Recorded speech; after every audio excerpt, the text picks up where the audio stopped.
All right, YouTube, how you doing? This is the siege against Mythril, 1v1 between us and Mythril. They beat us this time.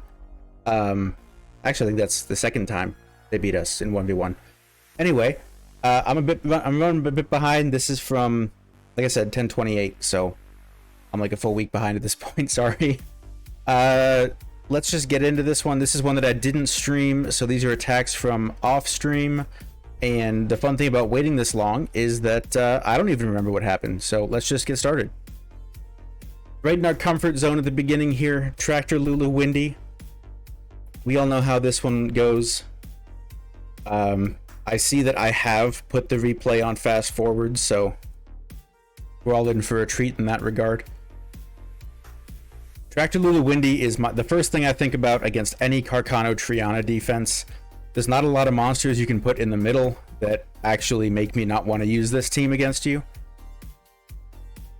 Most of these Carcano Triana defenses, I can just use this offense against. Yan Hong, you know, she can do some damage, but if she does good damage, then she's probably going to die pretty fast too. I don't know. It's just kind of like, what can I say? This offense works. This offense works a lot against a lot of different defenses, and I don't think it's gonna be an exception today. Although I think we lost with it in our last video, right? Ouch. Sometimes loses. Although that one was, I could have brought a better team, because the Miles triple procced and hit my Tractor total of 5 times before I could heal him because my Lulu was stunned or something? I forget. Anyway, that's in the past. Although I am on a streak of 9-1 sieges. I throw one attack every siege now, and then after I lose, I'm like, oh wait, there was another team that would have been way safer and better. So that's something for me to work on, is try to think a bit more. I wonder if that'll happen in this video. Let's find out.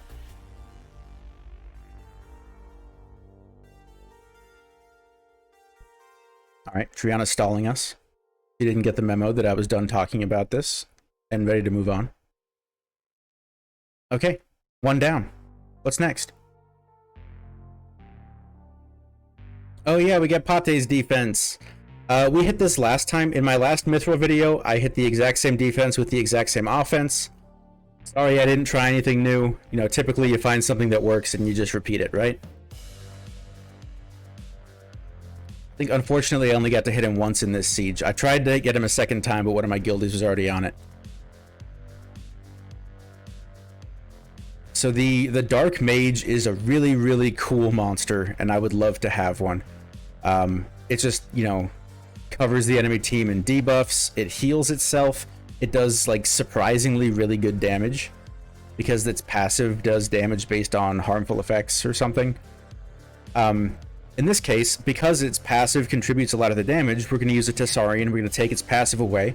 That's going to make it less threatening, and then we can, you know, use our Elucia to shut down his Iris, so we don't have to deal with, you know, Iris shenanigans, despair stuns everywhere. So we basically, you know, Elucia teams are usually, it's kind of like a 2.5 versus 2, where you get to keep half of your Elucia, but you get to take away a full monster on their team because Elucia's control is so good. So I'm comfortable with this offense against this defense. I think this is the only copy of this defense on the global server, though. So until we see Mythril again, we'll just have to keep in mind that this is what we like to use.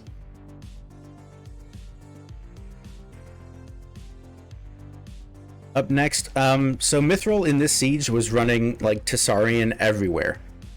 Well, not everywhere, in a lot of them. They were running Savannah everywhere and Tessarion in a bunch of places. So they had this team, the Tessarion Miles. Then they also had a Joe Gun Tessarion Savannah team, I want to say. So for me here, you know, we all saw what Miles did to my Tractor in the last video, so I brought a better tank for him this time. Tessarion's going to be a great tank. I use him to tank Molongs in like all of my videos. He tanks Miles just as well.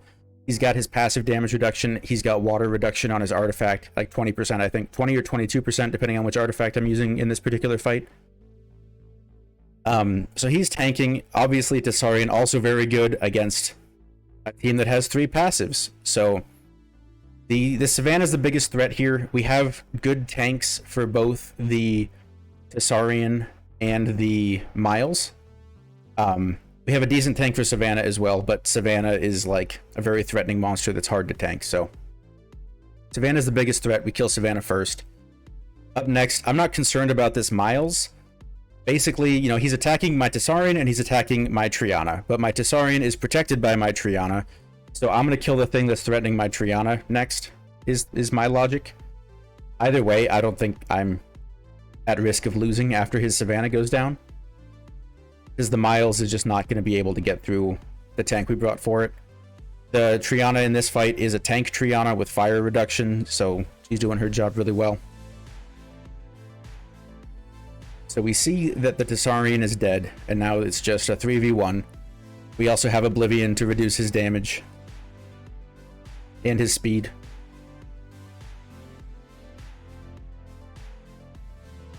So yeah, that one goes pretty well.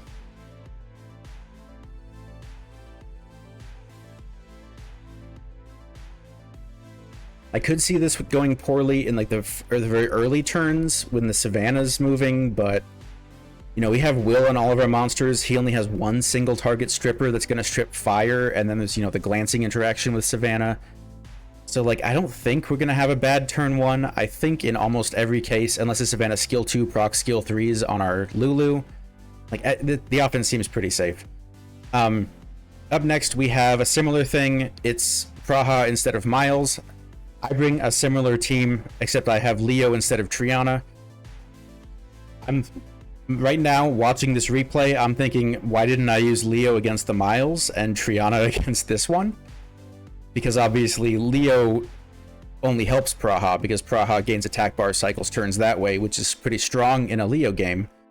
And Leo definitely hurts Miles a lot more, so maybe use this team for the last one and the last team for this one. Either way, Leo, you know, is a strong counter for Savannah, which is why we're targeting his Tessarion first. Namely, if I Oblivion his Tessarion, then he cannot Oblivion my Leo, unless he double procs like he just did right there. But we resisted the Oblivion, so it worked out fine. Where he double procs out of Oblivion and hits our Leo.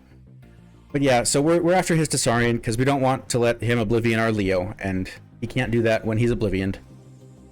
And also, we have a counter for Savannah, so we don't necessarily have to kill Savannah first here. Although I think why did I just hit the Savannah? I don't know, maybe I was worried that Tessarion was on revenge. I have a really bad habit of not paying attention to rune sets when fights start. I know I usually blame it on my Twitch chat, but if I'm being honest with you, I forget to look a lot even when I'm not streaming. We went for the Savannah there. I think I probably decided that this Tessarion was just a bit too tanky, and I felt like I could make better, faster progress through the fight by killing a Savannah first. Which looks like I might be right. I mean, my Leo's going to output a lot more damage against his Savannah than it does against his Tessarion. So it's kind of like going from 1 damage dealer to 2 damage dealers when I switch to the Savannah. Although my Leo's built tank. He is on crit damage. He's like HP, crit damage, HP or something. With like plus 500 attack. He doesn't do that much damage.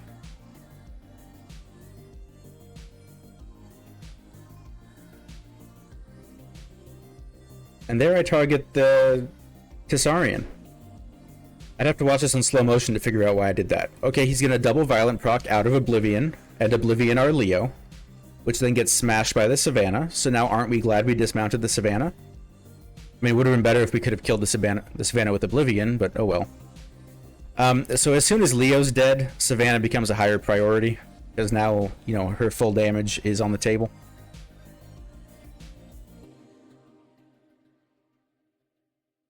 Fortunately, we have a good tank for Savannah, right? My Lulu's built pretty tanky. Usually I'm running a 22% wind damage reduction artifact on Lulu.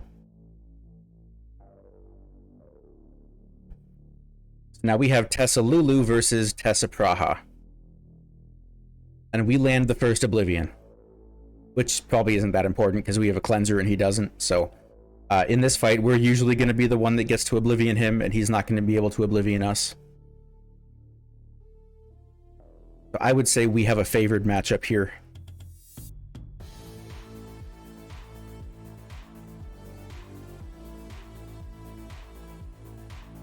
Although I'd probably give rune qualities likely in his favor because his stuff's runed for defense and my stuff's runed for offense. So I don't have my best possible runes here. Either way, we get his Tessarion down. Now we've got the 2v1. And I think I was starting to... I was a little bit worried here because I didn't know if I'd be able to actually kill him.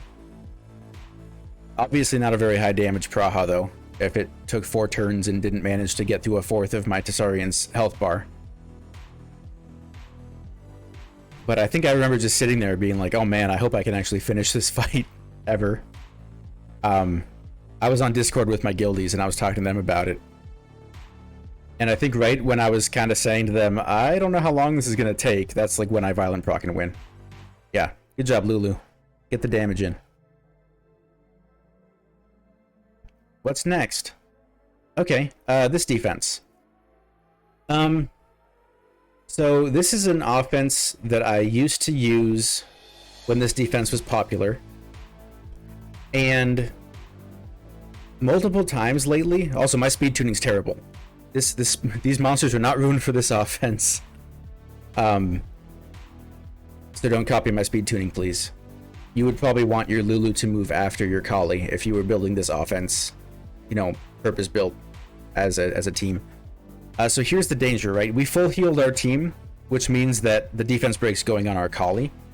Fortunately, he didn't violent proc. If he did, we would have had the Triana passive to save us. But what I was trying to say when I got distracted by my own talking too much is that I don't like this counter anymore. I keep using it because it's something that I used to use, but Tractor Lulu Windy just is better. Like, it's embarrassing to say that I keep forgetting about Tractor Lulu Windy, but somehow whenever I see this defense, like it happened in another Siege 2 when I lost against this defense with this counter, and after the fight I'm like, wait, I have Tractor Lulu Windy, why did I do that? That might be a spoiler for the next video though. I'm like, I owe you guys 3 videos and I don't know what happened in which video. Maybe that's later in this one. But yeah, so we just lost our Triana passive, and if we didn't have like the immunity right there that turn, we could have lost our Kali. And if I don't know, this is not the safest offense. You can find a safer, slower offense, and that's what I intend to remember to do in the future. Up next, we have the Fuki version. This is the counter that I always used to use against it. You've seen it before. I say always used to like this because for the past month or two, everyone's had their mollies on 5-star, so I haven't had to deal with molly 4-star towers. But it wasn't that long ago that these things were in the meta. So we get our attack buff, we throw some bombs on, we throw a rock in the air. The Fuki goes down to the bomb, don't even need the Skogul there. Although that bomb did just detonate for 40,000 on the molly. We've got a high attack fatal bomber here with bomb damage artifacts.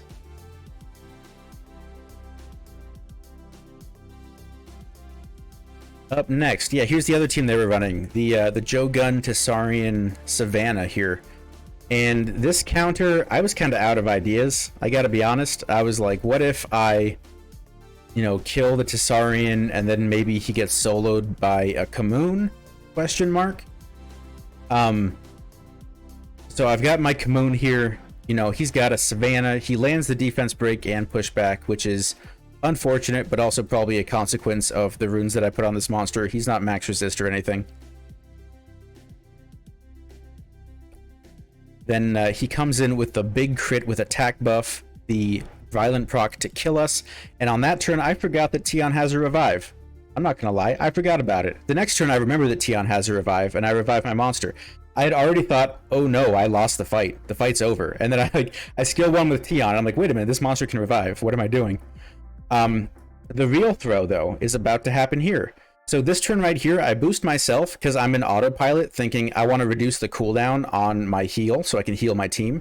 If I had boosted my Commune, I had skill 2. I could have dismounted that Savannah, and then I would have been fighting in a dismounted Savannah with a low health Commune.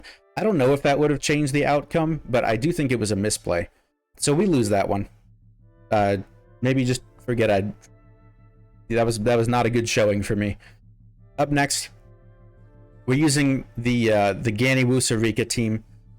I didn't used to like this team against these Molly defenses, but now after the Woosa buff, it feels great. The Woosa buff with the skill 2 damage now makes this feel so much better. Because it used to be you could get into a spot where you only have the Molly left. Like, even if you tried to make the Molly die first, it wasn't always easy because you had 3 monsters that didn't do damage outside of the damage over time. Or continuous damage. But now that your Woosa is actually a damage dealer that kind of slaps, it's so easy to finish the Molly now. So, big fan of Ganny Woosa Rika, or Woosa Rika Ganny, whatever order you want to say them in, against these defenses these days, because the Woosa buff really makes it so you can clean up at the end.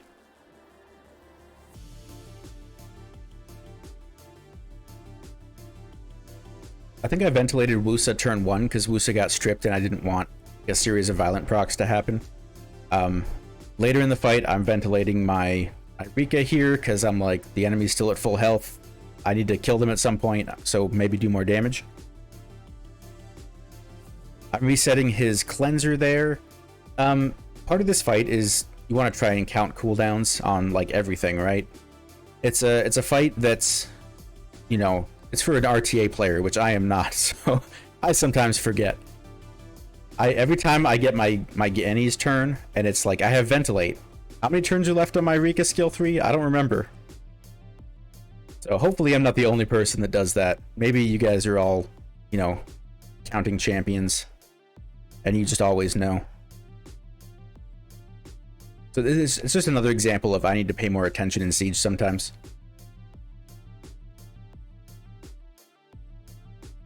So like we ventilate Rika there. I don't know if that was needed. I probably didn't know if that was needed in the fight either. I just figured we can't lose from this position because it's going to kill the Woosa and the Tessarion.